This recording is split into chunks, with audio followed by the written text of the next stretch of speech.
during Studio 360's recent trip to Japan, I met up with my old friend, the writer Pico Iyer. He took me to a beautiful park filled with 1,200 insanely tame deer.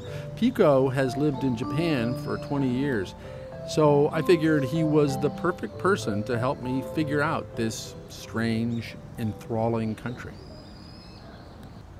You came to Japan almost 20 years ago to spend a year at a Buddhist monastery in Kyoto. Is that was your first moment of spending a lot of time here?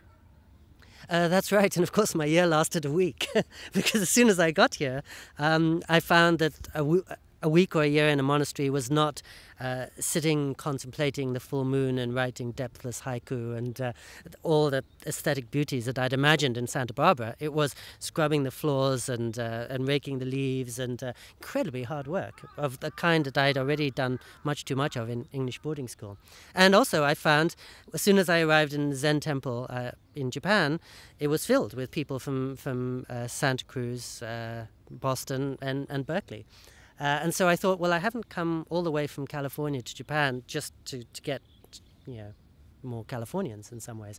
And so I told myself, and I think there's some truth to it, that I could learn more about that Buddhism just by walking down the streets and going into the convenience stores and department stores and McDonald's and seeing not really so much the forms that had so bewitched me in poems and woodcuts, but the values that underlie the forms. For example, if you're in a McDonald's, you'll notice how a mother almost silently will impart to her 5-year-old son how to give his food to his little sister, or how to think about the harmony of the whole much more than getting the French fries that he wants. And at every level, you're seeing this invisible training in attentiveness, which I think is really what makes the whole society function still.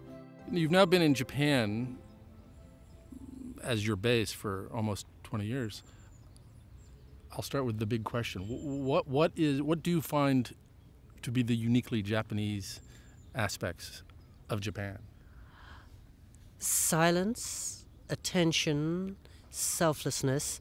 I think the sense, what binds all of those together, is that when you're talking to a Japanese person, you feel that her attention is entirely on you. Like you, I grew up in the US and in England, where all the emphasis was on learning to speak, learning to impress other people, learning to push yourself forward.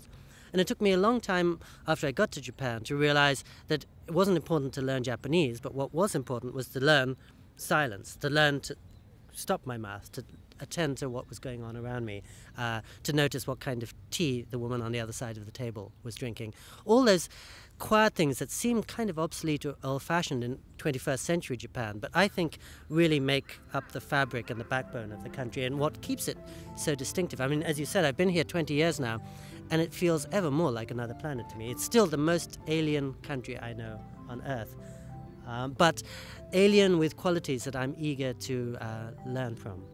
So for me, being in Japan is almost like being in the company of a wise, fairly tolerant, gentle, older being whom I can't really claim to fathom, but who I figure has made his peace with things like seasons and nature and the larger frame of things, the larger scheme of things.